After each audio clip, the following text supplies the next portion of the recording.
L'élection présidentielle au Gabon s'étant déroulée le samedi 12 avril 2025, tel que prévu par les autorités compétentes, un jour après, le ministre de l'Intérieur, devant la presse nationale et internationale, ainsi que les observateurs internationaux, délibérant, fit connaître le nom du vainqueur.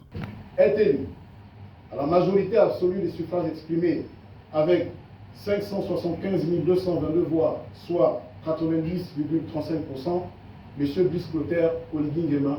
Je vous remercie. Une heure après cette délibération par M. le ministre de l'Intérieur, Mme Claudine Aïcha-Toumbo, présidente de l'association Réconciliation, qui avait bien avant joué un rôle capital en matière de sensibilisation en interpellant les instances dirigeantes quant au strict respect des règles de l'art, afin d'éviter une nouvelle crise post-électorale, devant le micro de Gabon 23, parlait d'un exploit réalisé par le CTRI.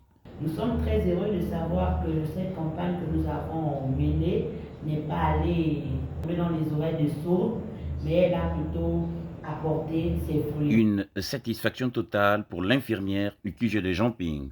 Nous pouvons nous sentir fiers d'avoir contribué à la bonne tenue de ce scrutin en observant, en qualité d'observateur, et en qualité d'association qui milite pour la non-violence et le respect des droits humains.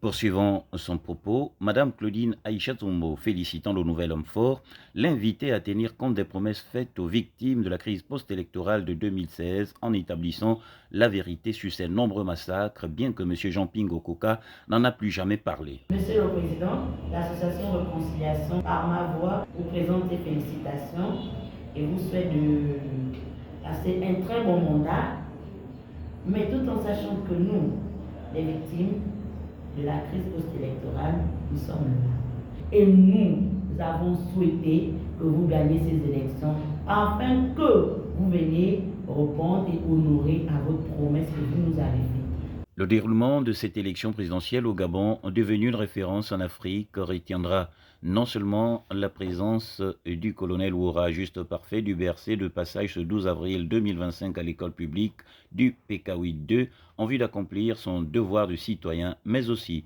celle de M. Jean-Claude Yagba, venu du Cameroun en mission d'observation représentant l'OREDAC.